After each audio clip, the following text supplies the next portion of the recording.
Halo,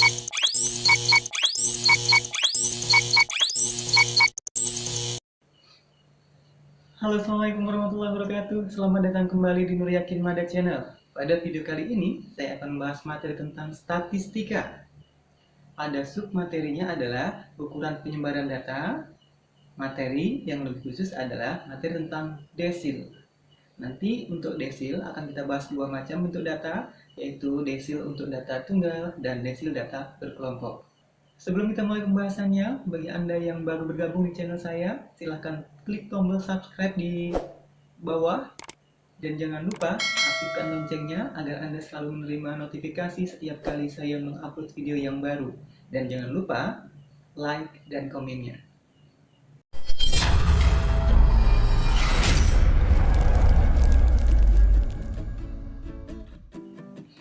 Baiklah, kita mulai pembahasannya. Yang pertama kali kita bahas adalah tentang definisi desil.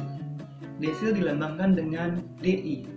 Dengan I-nya adalah indeks, artinya nilai yang membagi data menjadi 10 bagian yang sama.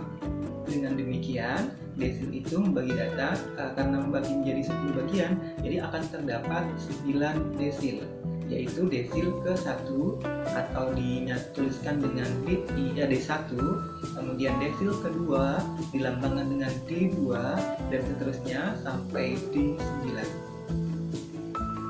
Berikut akan kita bahas bagaimana cara mencari atau menentukan nilai DI. Yang kita bahas di sini nanti contohnya yang pertama adalah desil data tunggal, yang kedua nanti adalah desil data berkelompok.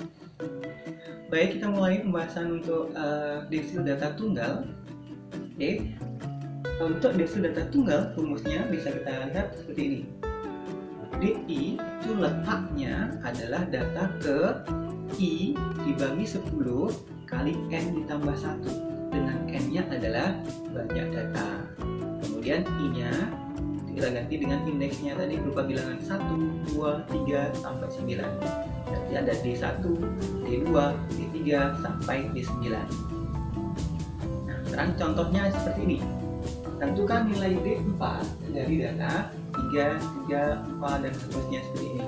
Nah, kalau kita hitung, data yang ada di situ adalah 13. Banyak datanya ada 13. Dengan demikian, N-nya sama dengan 13. Nah, untuk mencari nilai D4-nya berapa, langkah pertama kita cari gunakan rumusnya tadi. Berada di mana letaknya D4? Kita hitung sama.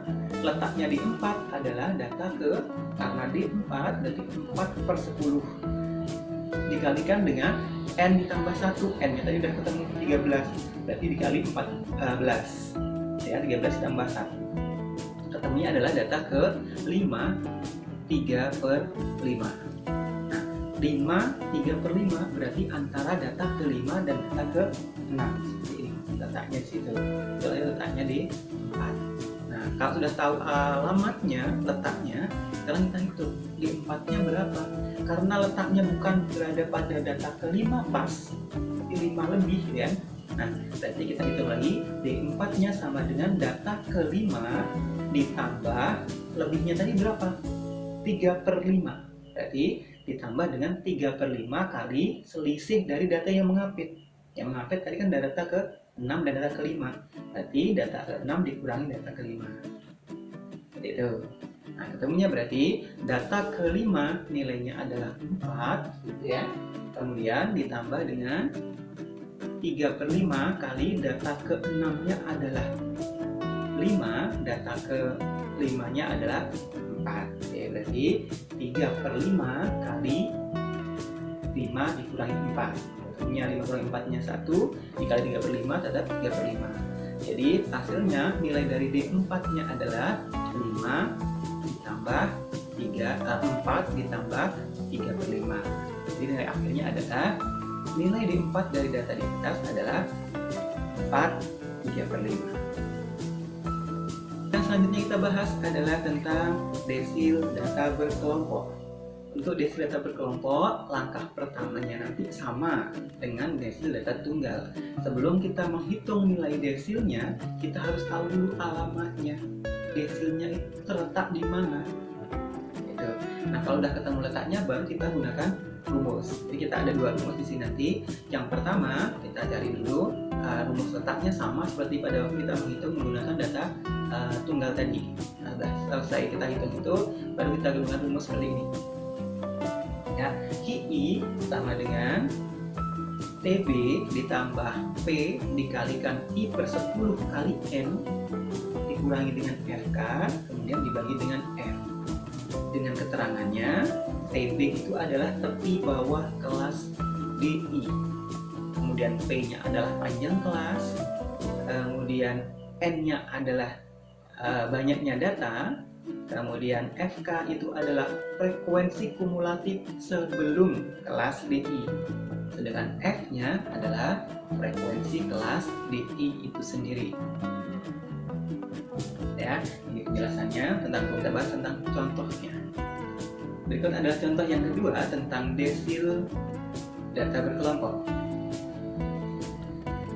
Soal yang seperti ini. Tentukan nilai dari D9 dari data yang dinyatakan dalam tabel distribusi frekuensi berikut. Untuk mempermudah kita untuk mencari D4, langkah pertamanya sebelum kita hitung alamatnya tadi di mana, data keberapa, kita akan lebih mudah kita tambah satu kolom lagi di sebelah kanannya, ya, yaitu kolom FK atau frekuensi kumulatif. Untuk perhitungan F bisa dilihat pada video sebelumnya pada pembahasan kuartil. Ya, dan ketemu seperti ini. Langkah selanjutnya adalah kita menghitung letaknya D9 itu terletak pada data keberapa. Karena yang dicari adalah D9, maka letak datanya adalah data ke 9 per 10 dikali N ditambah 1. Berarti 9 per 10 kali 160 ditambah 1 kali 161. Ketemunya adalah data ke 144,9. Nah, kalau udah ketemu seperti ini, letaknya sudah ketemu data keberapa, kita cari pada tabel distribusi frekuensinya. 144,9 itu kan berarti antara 144 dan 145. Itu letaknya pada kelas yang mana? Ya, kita kotaki merah seperti ini, letaknya kelas D9-nya. Nah, kalau sudah, sekarang kita konsentrasinya pada kelas D9.